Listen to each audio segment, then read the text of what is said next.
పాంచభౌతికము దుర్భరమైన కాయంబు పాంచభౌతికము దుర్భరమైన కాయంబు ఎప్పుడో విడచునో ఎరుకలేదు. శతవర్షముల దాకా మితము చెప్పిరిగాని నమ్మరాదా మాట నెమ్మనమున. బాల్యమందో మంచి ప్రాయమందో లేక ముదిమియందో లేక ముసలియందో, ఊరినో అడవినో ఉదిక మధ్యముననో ఎప్పుడో విడుచునో ఏ క్షణంబో. మరణమే నిశ్చయము బుద్ధిమంతుడైన దేహమున్నంతలో మెమ్ము తెలియవలయు. భూషణ వికాస శ్రీధర్మపుర నివాస దుష్ట సంహార నరసింహ దురిత దూరా.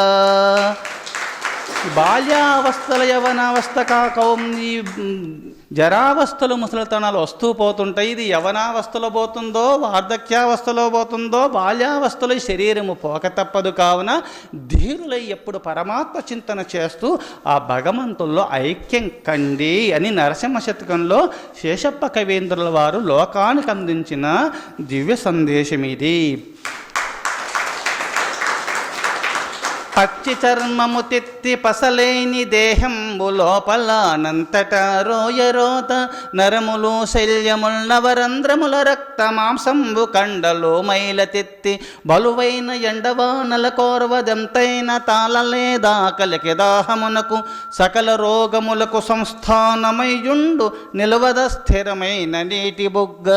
బొందిలో నుండి ప్రాణముల్ పోయి సకల పొందిలో నుండి ప్రాణముల్ పోయినంత కాటికే కాని కొరగాదు గౌవకైనా.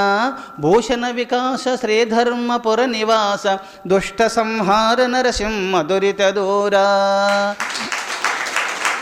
అందుకోసమే ఈ పంచభూతాత్మమైన ఇటువంటి శరీరము లోపట మలము మూత్రలు ఎముకలతో కూడి ఒక మాంసము ముద్దగా చేసి భగవంతుడు బ్రహ్మదేవుడు పైన పెయింట్ చర్మము ఎరుపు కలరు, పసుపు కలరు, నలుపు కలరు, పచ్చ కలరు రకరకాలుగా పూతలు పూసినాడు. దీన్ని చూసి అబ్బా ఎర్రగున్నారు, తెల్లగున్నారు, పచ్చగున్నారు, నల్లగున్నారని ఆ రంగులు చూసి మోసపోతున్నారు. కానీ ఆ రంగుల లోపల ఉండేది మట్టి మాత్రమే, గోడ మాత్రమే. సుమా లో దృష్టి కలిగి ఉండండి. శరీరము అశాశ్వతమని తెలుసుకోండి.